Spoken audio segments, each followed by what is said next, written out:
let's move on to the topic of smelling good and how and why we want to smell good. So the next chapter is called Smells That Seduce, and the opening quote is, "Smell is the sense of memory and desire," by Jean-Jacques Rousseau. The Who's Jean-Jacques Rousseau, by the way? I don't know. Rousseau he's like an author, right? He's a philosopher, I believe. Philosopher. Okay. Let's see here. I've heard if it's the last name, but I've never bothered to look it up. Why he's important?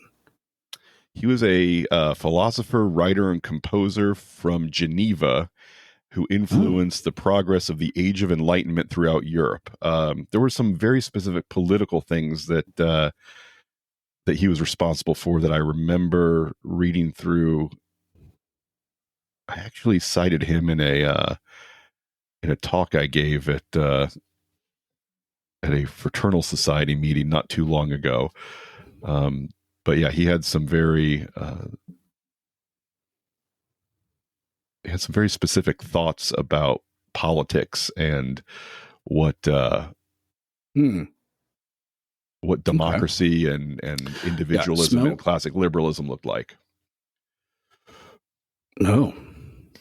Yeah, it's interesting. Smell is the sense of memory and desire. I didn't realize he'd be speaking on behalf of Cinnabon all the way back then. It is funny that walk by one of those. Oh yes, talk about desire. Yeah, Louis C.K. has a great joke about stopping for a cinnamon bun at the airport that he arrived at. He's like, "That's how you know you're." The nice version of it. That's how you know your eating's out of control, when you're stopping for a cinnamon bun at the airport you arrive at. Listen, I've done that with barbecue down in Texas when I've gone to Dallas and stuff. Or I get it. I'm no judgment, man. It is. It's interesting to me that the sense of smell and then the sense of hearing are the two that really, for me, do the most to trigger memories. It's like there was this particular smell. I remember encountering it at two places. The King Kong ride at Universal Studios, Confrontation, the old one. Now there's one at Islands of Adventure that's based on Skull Island, but there was one that was at Universal Studios that was replaced by the Mummy, I believe. And so when they opened up in the late 80s, I think it was one of the first rides, that with Jaws and Earthquake. There was a smell there that was from, I believe it was the air conditioning system, that smelled a very particular way. And the air conditioner at my high school smelled the exact same way. And so whenever I walk by an industrial air conditioner that uses the same kind of technology or whatever, it smells that way. It instantly reminds me of standing in line for King Kong and for walking in the back entrance of my high school. Just instantly, my mind is taken right back there.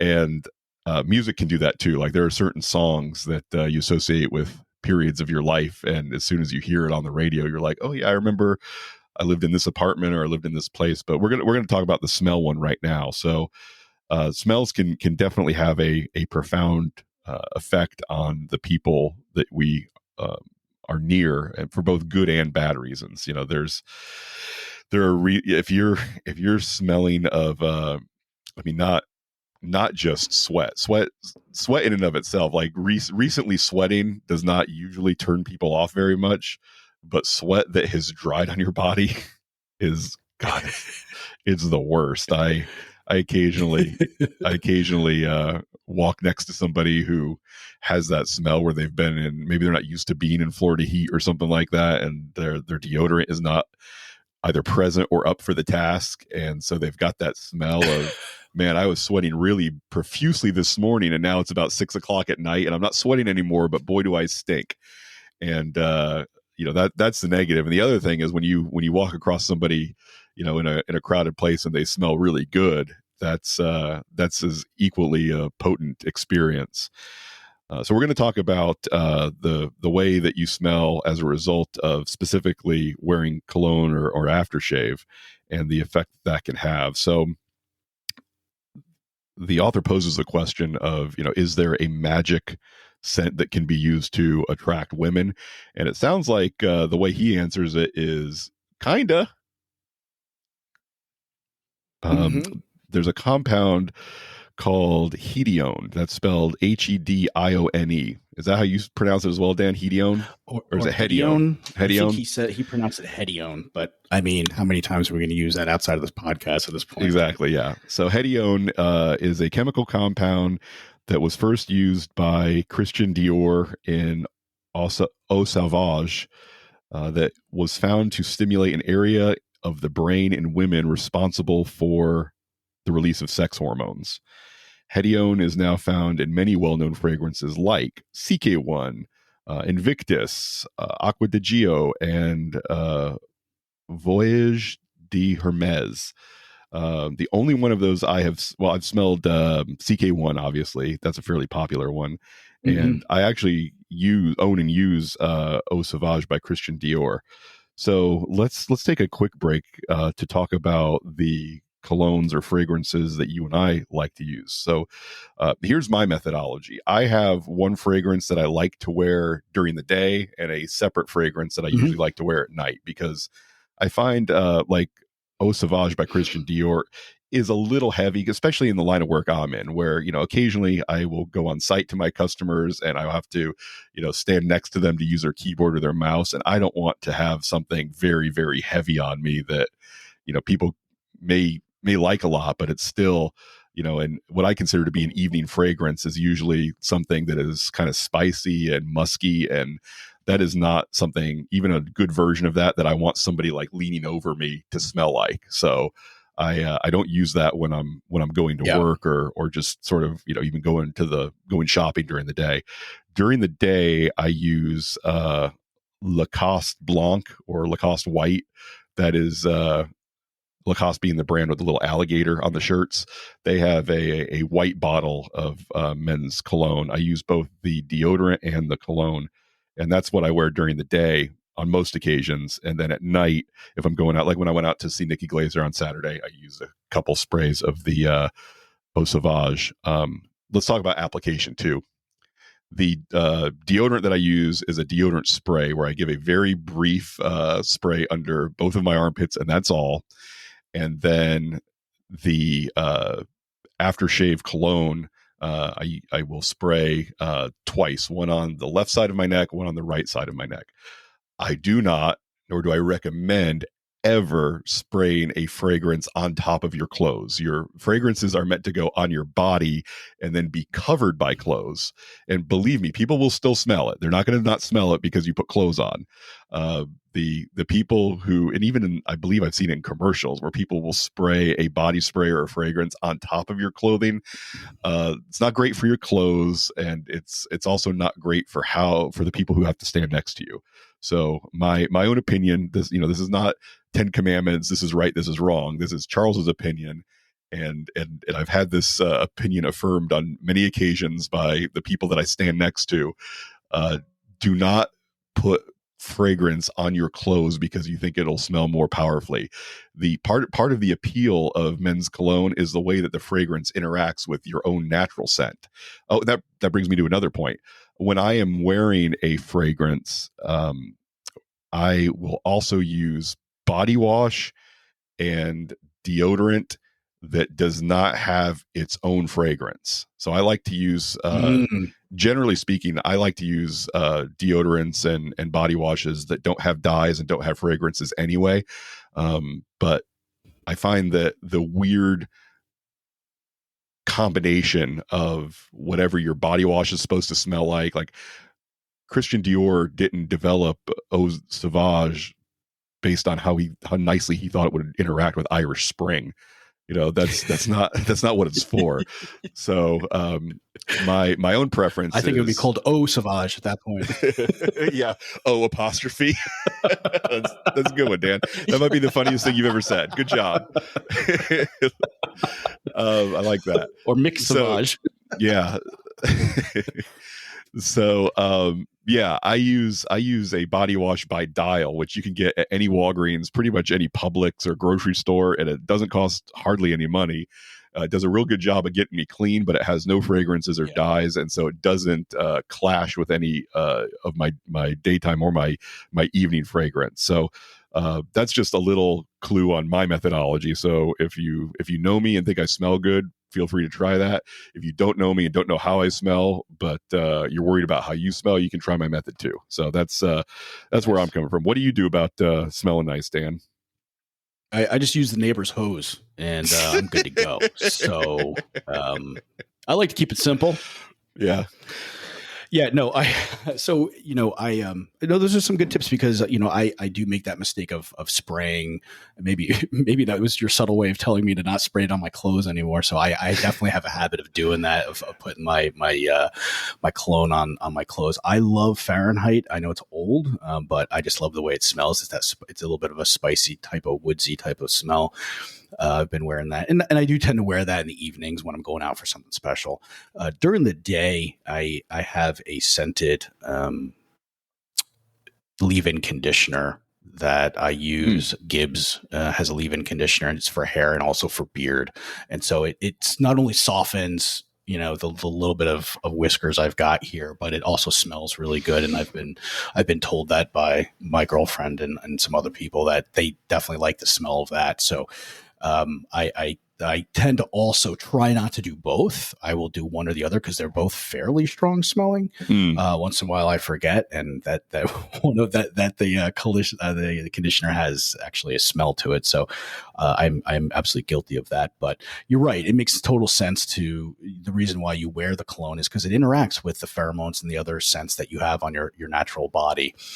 So I also don't use any type of shampoos or conditioners or soap that has a lot of scents or any type of chemicals and things in there. I try to go as natural as possible, mostly to preserve a lot of the good healthy bacteria on the skin. Yeah. And I don't always use soap when I shower either. I don't I don't think it's good to continuously use chemicals on the body. Once in a while I will just rinse off with water if I'm not totally filthy and sweaty, Mm-hmm. and I just need to cool off as it gets a little humid here and I'm sweating a little bit or a little sticky. I'll just rinse off with some water and that's absolutely helped my complexion and my skin all over my body by doing that. And a lot of times I'll finish off with a cold shower to kind of Mm-hmm. close up the pores, and that helps with that. But sense wise, I'm definitely agree with a lot of what you just said. Yeah, I've not showered without the body wash before, but that totally makes sense. Now that I'm starting to grow the top of my the hair on the top of my head a little bit longer, I'm not always Mm. washing that with shampoo. Sometimes I'm just using hot water to kind of rinse my hair out, and it would make sense that the advantages of that, letting that sort of healthy oil build up a little bit and not like Yeah, going you after a don't go cast iron weeks, pan. You don't want to. No, no, Right. no. Yeah. But Right. I shower every day, and so showering every day and washing, shampooing your hair every day could, they're and this is one of those things that I think women have figured out a long time ago, that washing your hair with shampoo every day is probably not the best thing. So every other day or something like that. There's, again, unless you've been really sweating or you've been in a real dusty environment or something like that. I mean, there's probably good reasons to not shampoo your hair every day, and I could see that there would probably be good reasons not to wash your body with a very sudsy aggressive body wash every day as well. Yeah, I mean, we got to remember here that the skin is also an organ and it also absorbs everything. What you put on your skin gets put into your bloodstream. So, something to think about when you're choosing different moisturizers and any topical stuff you put on your body, soap, shampoo, things like that, that does make it into your bloodstream. And so that it is not, you're not, it's not a turtle shell that we're walking around in. And so keep in mind that also can affect your hormone levels. So, we talk about there's different chemicals in different types of scents and everything else you put on your Mm. body that your body can actually interpret as estrogenic like hormones. They're called Hmm. xenoestrogens, and so that could actually alter your hormone profile, your estrogen and testosterone levels. But there's so many great you know uh, moisturizers and body topical stuff out there that have a lot of natural ingredients, a lot of things that don't convert into xenoestrogens in your body. You've got a lot of choices out there these days. It's more and more and more as more companies are becoming aware of that. They're trying to accommodate us. Yeah, that's there's definitely a lot there to Google to learn more about that. And as always, just mind your sources and remember who's out to make money on you when it comes to researching stuff like that. Yep. I will mention that I was just as I often do going down YouTube rabbit holes and having. Oh, I love that YouTube algorithm. They always suggest stuff to me that I really want to watch. And one of them was a clip from Joe Rogan interviewing Dr. Andrew Huberman and talking about some of the rough stuff you can find in sunscreens and Yeah. some of the stuff they put in sunscreen, that particles that are small enough to pass the blood brain barrier in your head.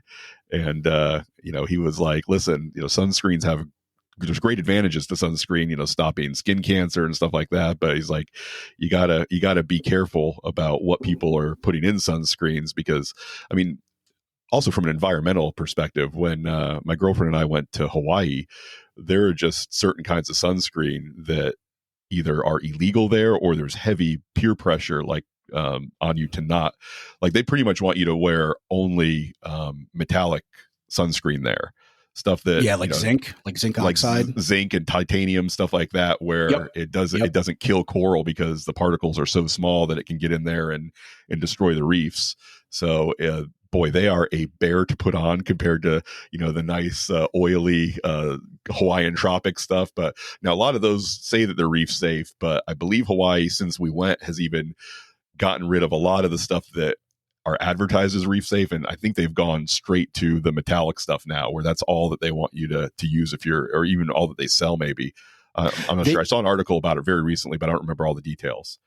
I think if you do a little Googling, there are some companies now that have developed some sort of technology that, I guess, emulsifies or basically changes those metal based sunscreens so that they're not like big white blotches on you, Yeah, and they're a little bit easier to apply. I can't think of any off the top of my head right now, so I apologize. But it did remind me that I ordered some a while ago, and I don't think it ever showed up. And I need to go check my receipts because yeah, absolutely. I'm like, wait a minute, I never remember that coming in. So yeah, I gotta check. Yeah, I mean, my general rule for myself has been, okay, if I'm just hanging out at the hotel pool, then I'll use the comfortable stuff. But if I'm going in the into going snorkeling or going into the ocean, then I'll wear the stuff that's a little bit better for the sea creatures that I like looking at so much, right? But Yeah. Yep. apparently, I mean, one could make a good argument that the same stuff that's bad for the coral is probably bad for the human too, and that's definitely something that I will find it worth to do a little bit more research into. Yeah. Okay, so the second sort of substance here that the author talks about in this chapter on smells is androstationone. I don't know if I'm saying that right, so I'm going to No, it spell it. sounds right. Yeah. Okay, andro, andro, and then stadienone. This is a pheromone that is derived from testosterone, and you know it's not very hard to look up pheromones and what they do and how they work. But the message of a good portion of this chapter is that, like the way you sound and the way you look, the way you smell can communicate your fitness as a partner to women, and their bodies are kind of tuned to really use all of the senses that they have at their disposal to evaluate whether a man would be a good partner for them or not. And Mhm. so, generally speaking, the more testosterone you have, the more this particular chemical compound is going to be available through an interested woman's nose, and that can increase or decrease the amount of attraction she might feel for you. And so and it does say that women who are exposed to this compound for around 15 minutes become subtly more attentive, aroused, and happy. And subtly is in quotation marks, and one has to ask, okay, how? I'm not going to say that the amount of this in your bloodstream that is coming out and being smelled by women is not going to offset your poor fitting suit or your inability to talk and interact with a woman. It's your behavior is still, because I was just listening to the episode that we released this morning about working out and having a muscular fit physique, and we did a pretty good job of emphasizing there's no amount of lifting you can do that will offset your poor behavioral skills. If you don't know how to act strong and confident with women, then it doesn't really much matter what you look like or what you have on under your clothes. And it doesn't matter how good you smell if you don't know how, if you're Peter from our first case study, who sees a pretty girl and decides to go to the same coffee shop for 2 weeks so he can stare at her in the hopes he might be willing to talk to her someday. If you're acting that way, it doesn't matter how good you smell. So behavior is still number one, but we're talking about other Right, things that can right. help give you a little bit of an edge and make you feel more confident, so that interacting with women becomes easier and more pleasant for you. Which, if it's easier and more pleasant, you're going to do it more and you're going to get better at it. So that said, Yep, that's a great way of phrasing it. Smelling like you have high testosterone is one of the benefits of having high testosterone, but it's not the top benefit. I would say men with high testosterone enjoy lots of benefits from a health and even a sociological perspective. But so let's talk a little bit about the things you can do and the things you probably can't do to increase your testosterone level so that you smell better naturally, right? Here's a question that I'd like to ask for you, Dan, based on your background in nutrition, as well as in your background in endocrinology.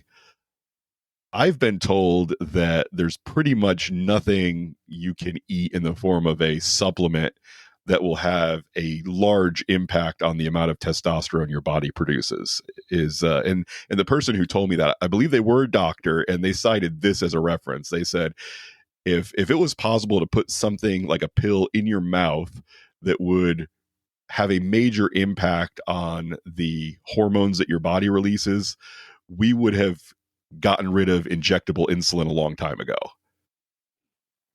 Yeah. Yeah. I mean, because it all gets broken down by the stomach. Right. Because, all of these hormones are, comprised of components that your stomach or your digestive system would break down and basically, take them out of effect. So there's, when it comes to, hormones, the two major ways are either injectable or topical. So it goes through the skin to the bloodstream, or, injecting it. Right. So that's for large differences, I think. Right. Yeah, I totally agree with that. That's really the way it works. I mean, some people have dabbled with like topical sprays that, might work or might not work. And I think they're experimenting or have some insulin that gets secrete like a nose spray, but even then that still doesn't go through your digestive system necessarily. Right. But the problem is it's hard to dial that in to get specific with a nose spray. But that's been my experience as well. And I imagine there's probably a really good reason for that too, right? Because it's like we eat a lot of foods from both plants and animals that have a lot of components or compounds in them that may not be the best for us, again, getting to that blood-brain barrier. There's stuff in plants and there's stuff in animals that we don't want traversing that. So our stomach has evolved an environment where it can kind of do away with that stuff that's pretty bad for us. Now, obviously, there's still, viruses and bacteria that you can pick up that will make you sick, but the highly acidic environment of the human stomach is made to deal with some of that stuff so that it doesn't impact our health on a long-term basis. So that said, yeah, and the testosterone pills you get off Amazon probably aren't going to do much. Right. Yeah. I mean, and the other thing to keep in mind here is when you're looking for food, it is still better to get food from animals that haven't had hormones and, sure. and antibiotics as well. It does get broken down in your stomach, but it's not 100%, right? You're still, right. And think about it too, is you eat multiple times a day, right? Every single day. So even if it's a tiny little fractional amount, why are you, if you can afford to get the healthier meats, then opt for the ones that, haven't been, manipulated with hormones. But yes, the pills. Now there are some herbs that, can increase, your testosterone levels a little bit, right? And again, it's really an individual thing, because it's like, okay, where are you starting from in terms of your Mm, current testosterone levels? Do you have really low testosterone? And then doing some of the things he's talking about here that are basically, mostly, food and lifestyle related. Those things can make a difference where you're going to notice a change, right? But if you're like in the right. normal range and you want a significant increase, most of the stuff dietary, you may not see that much or feel that much of a difference. Yeah, I was just thinking that I guess the value that some of those testosterone building supplements could have is there are certain compounds that your body has to have present in order to make testosterone. So if you bump Mm-hmm. up the level of those compounds that your body uses to put together into testosterone, then having more of those at your body's disposal would probably be better than not. But I think the practices that are mentioned in this chapter will have a bigger impact on your testosterone level than some things that they're selling on Amazon to boost your testosterone. And those would include getting sleep. For men, the 7 to 9 hours is a pretty healthy recommendation. That if you're getting more of that sleep, and it's good quality sleep in a cold room that's completely blacked out, you're going to wake up feeling more rested, and I believe your testosterone levels will thank you for that as well. Eating enough protein is a big one from good sources, and that's really, I mean, really, all protein sources are pretty good sources, but drinking your protein is not going to be as good as eating your protein. At least that's what I've always heard. And it seems to, I certainly feel more satiated when I eat a high protein meal than when I grab a protein shake on the go. Yeah, the other thing to think about too is that I'm a fan of more animal based proteins over plant. The absorption is always significantly better when it comes Mm, to the food that you're getting, and they do make animal based protein powders. You just need to look for them. And so whey is kind of one, but I use a grass fed beef from New Zealand. mm. And it's, Ooh, again, fancy. I get you need, well, the thing is too, it doesn't, it's not a milkshake, right? So some of these things, if you're looking for a tasty protein Yes. shake, the grass fed beef from New Zealand, that is not going to be. It smells a little bit like beef, as you Oh. would imagine, because I don't get them flavored with any type of stevia or anything else like that. Mm. I'll mix it with some honey and maybe a little bit of half and half, and then sometimes I'll throw some fruit in there and kind of make like a protein pudding. And the honey basically Oh. masks the smell and the taste for me. I am not, in all fairness, my taste buds are not super sensitive. So for those of you out there who can taste just about everything that comes across your palate, then you might need to, supplement with a couple of other things in there to make it taste a little bit better. But, yeah, absolutely. Protein is the one thing that our body has a minimum requirement for, and we will continue to eat. There's been many studies and a lot of meta analysis looked at different studies that show, based on eating patterns and things like that our bodies will eat as many calories as it needs to get a certain minimum amount of protein. So basically, if our body needs, let's say, 100 grams of protein a day, it doesn't care if we get that 100 grams of protein from 500 Twinkies, because there's a tiny little bit Right, of right, protein in each one, right. or you could have 5 or 6 steaks, right, or a bunch of ground beef, whatever that is, right, and that might be a lot less calories. So that's something to keep in mind, is for optimizing protein and general energy and health, is, or to, the well-being, is to have that protein in every single meal, a little bit at every single meal you spur it out throughout the day. Yeah, that's a good point, and I definitely yeah, I'm on the opposite side of I respect Dan's ability to eat what's good for him in spite of the way that it tastes. I do not have that ability, and so anything I've said in the last few weeks about my facial hair or my voice, um, you can discount the idea that I'm more manly than Dan, because I am certainly not when it comes to my ability to eat food that I don't find yummy. I just can't do it, man. I if I'm Yeah. if I'm if I'm having a protein shake, it better taste like a milkshake. Oh, and I'll go ahead Yeah. and put a plug out there for the Fairlife. I think it's the Fairlife Core Elite ready to drink shakes that have like 42 grams of protein in them. Mm. Those things are yummy. I like this. I like the vanilla and the strawberry the best. The chocolate, I've not had a. I've not really had a protein shake of the chocolate flavor that I would say, oh, that's good. Oh, that tastes like chocolate milk. Like none of them do. But Hmm. the strawberry and the vanilla Fairlife Core Elites, good stuff. Um, the and again, when I say that, you can believe it, because if it doesn't taste good, I'm not eating or drinking it. And I've tried to get Charles to even taste some of the concoctions that I make, and he's like, he's very polite about it. He's like, yeah, maybe later.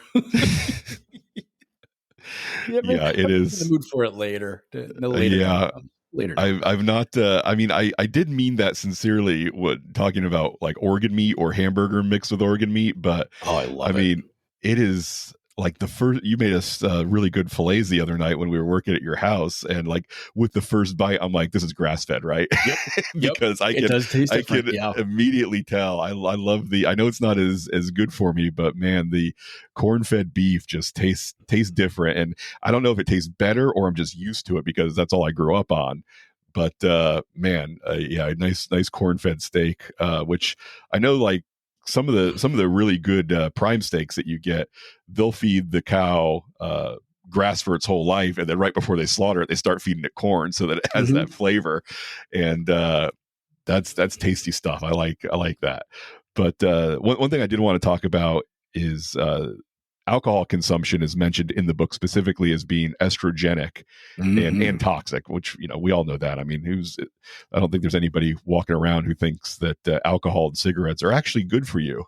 No, Yeah. it's like we know that that they're not good for you. We choose to do them anyway. I mean, some of you do. I do not take. I do not consume either cigarette or alcohol, and that's not because I'm better than you. I mean, I am better than you, and that's why I don't do cigarettes or alcohol. But it's not. It only goes in one direction. But the second thing the thing that he lists right under alcohol, Dan, excess body fat. I've heard that that's estrogenic as well. If you're carrying around body fat, that's a testosterone killer, correct?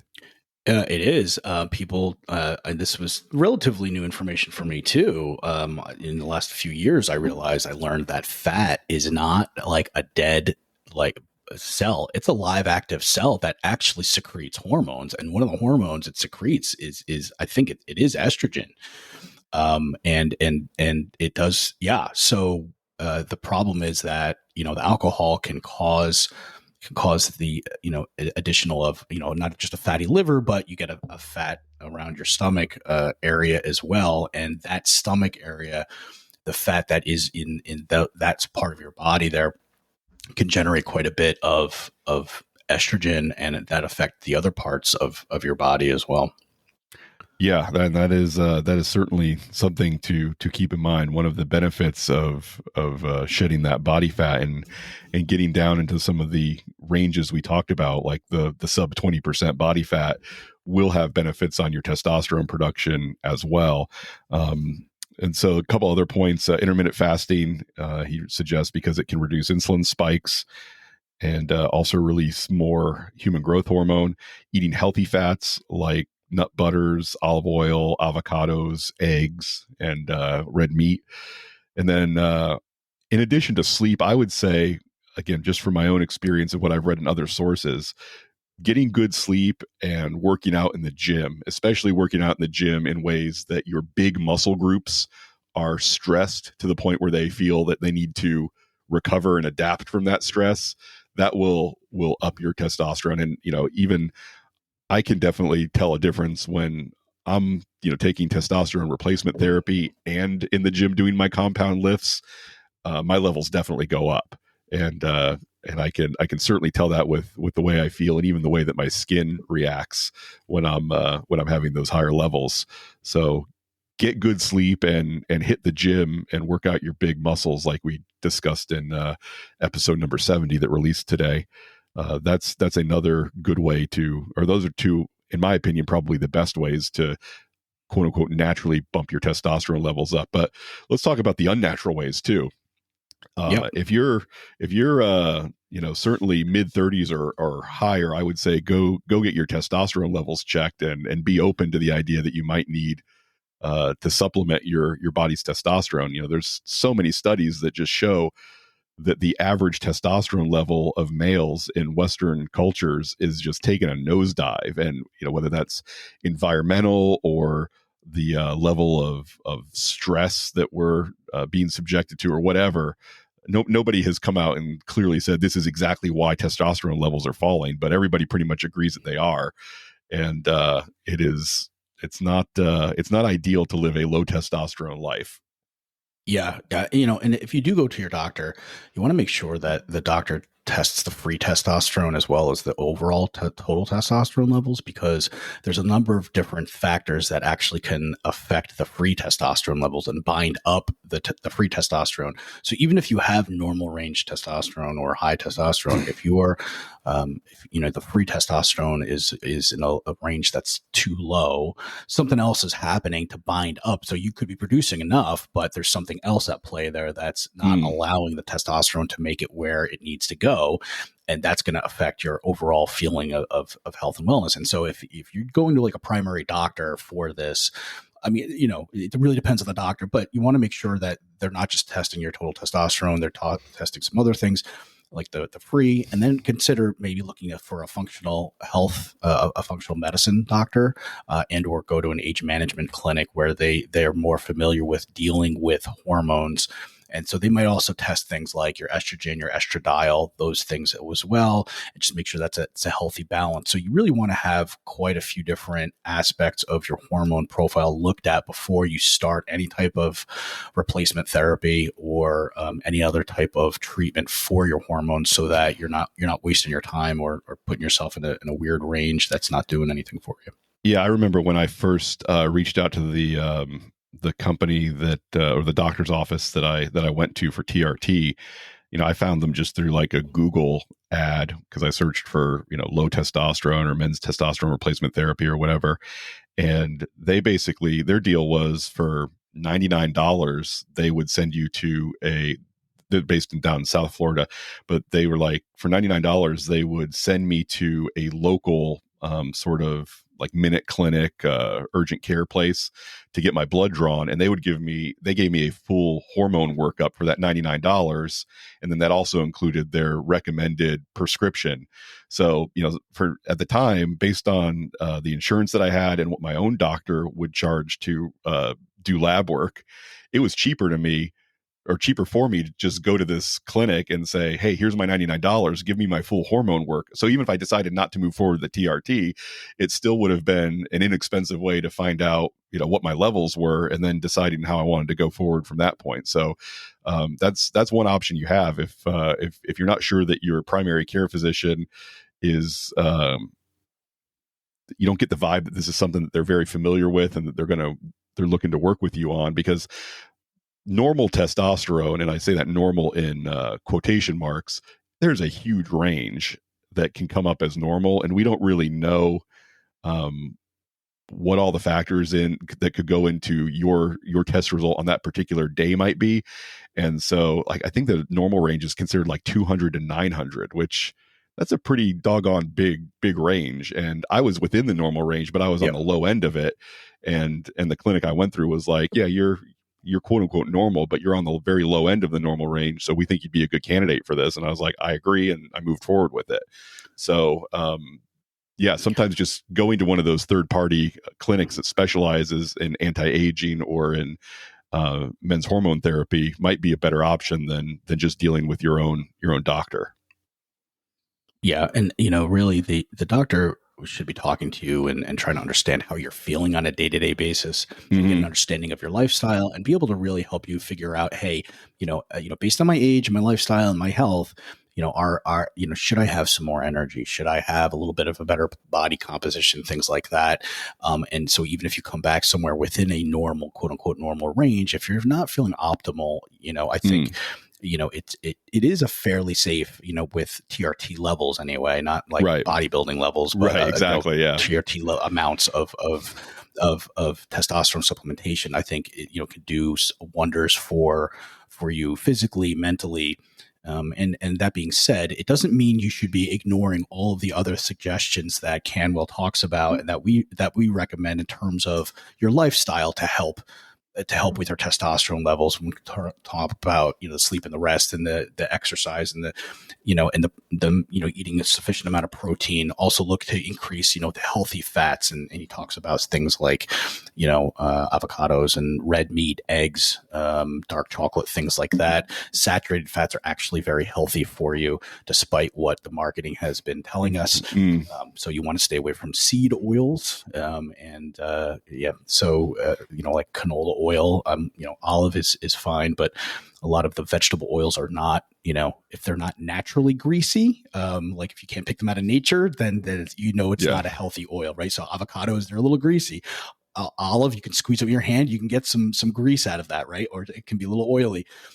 Corn, not so much. Soy, not so much, right? Those are things that we should not be consuming. Those things have been highly processed by chemical compounds, as well as machines and things to create these oils, and that it's our bodies, it's not healthy for us. So if you're going to go for the TRT stuff, you don't want to be spending all the money and time and energy in getting the TRT stuff and then eating like complete crap. Now, it doesn't mean you have to be perfect, and do all of these things and be flawless at this point, but you do just want to be a little bit more conscientious of the lifestyle that you've got. And to kind of come back to the whole mental thing here, right? In terms of, you're talking about how, people had a trauma and it can actually affect the vocal cords and stop the vocal cords.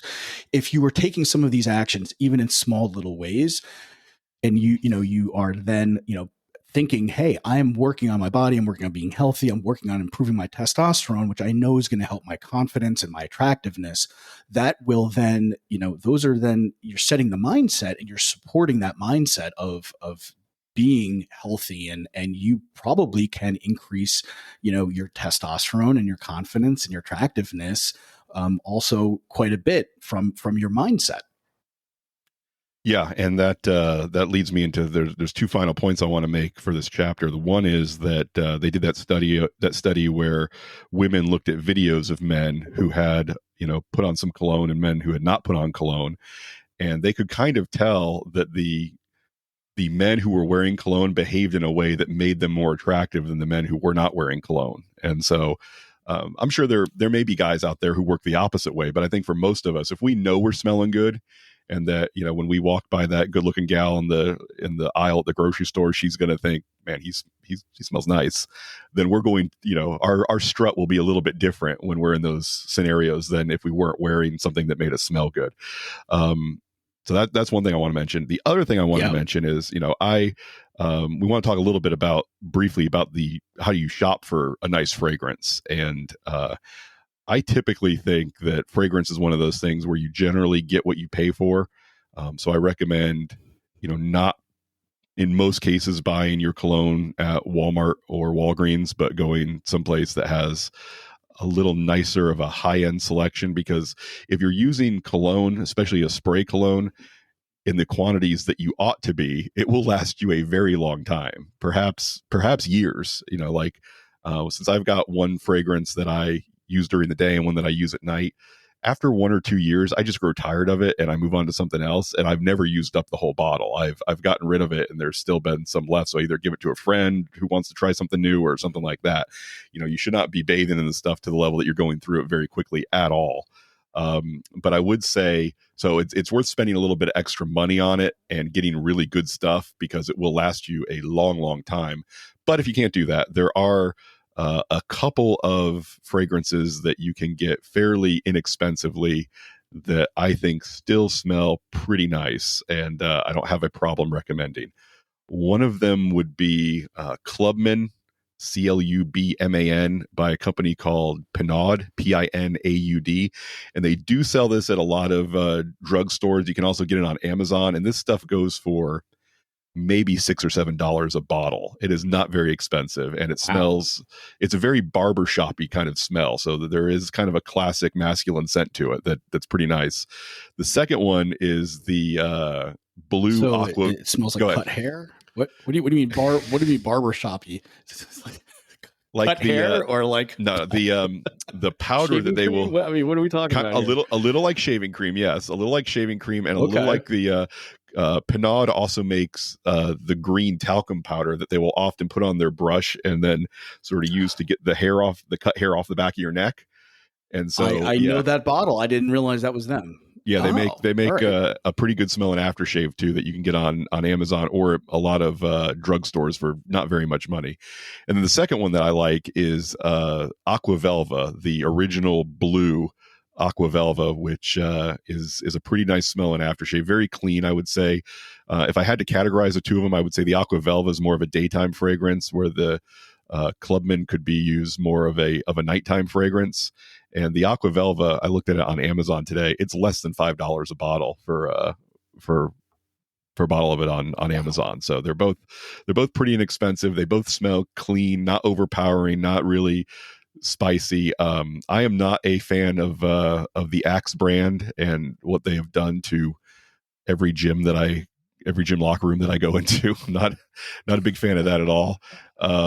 So I if there's any chance you may run into me accidentally or on purpose, don't wear Axe, and I would appreciate that so much. The big one when I was in middle school that guys would spray themselves down with in the locker room after PE was Brute. Same one that Kevin from Home Alone, puts on his hands and then puts on his face and he screams in the mirror after he takes a shower. That was real popular in my middle school locker room, and the new version of Brute is kind of Axe body spray. So yeah, I would recommend either of the low price brands that I mentioned, Aquavelva or Clubman by Pinard, over Axe and pretty much everything else.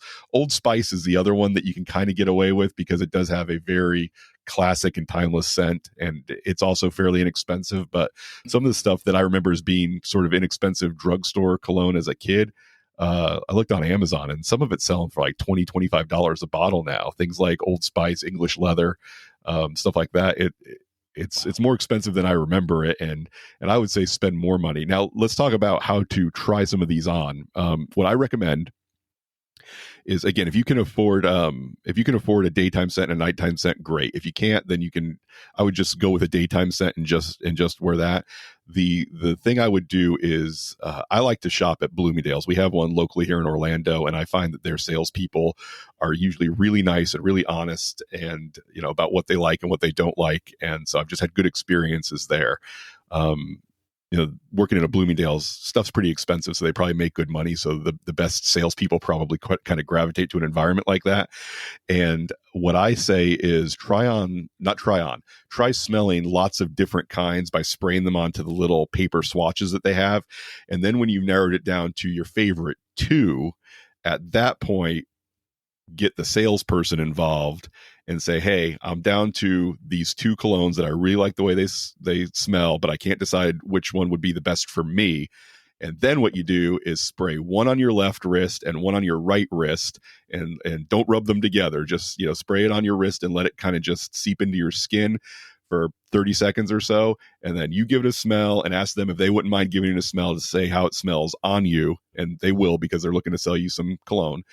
And then factor in how you think it smells as well as how they think it smells. Now, the goal here is, you don't want to just go to for example, a Ralph Lauren store and ask them how Polo smells on you, because the answer is going to always be, it smells great, you should definitely buy it.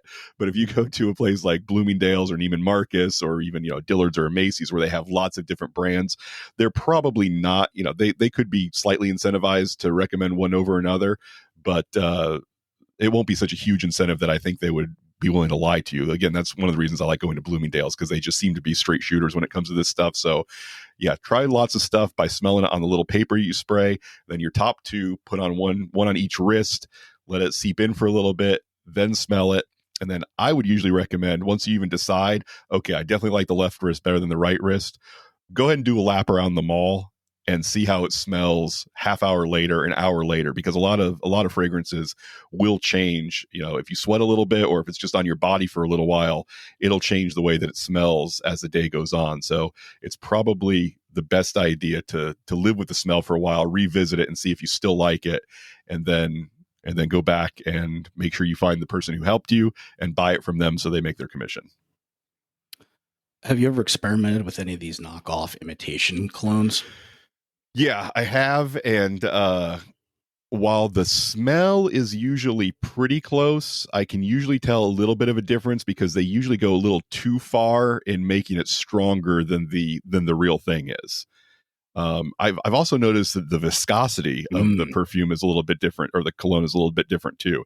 It usually, like, the actual liquid looks thicker for some reason. So um, I would say I would probably buy and for a good long term experience, I would buy a mid grade authentic fragrance that actually is what it's trying to be, and not in trying to imitate something else.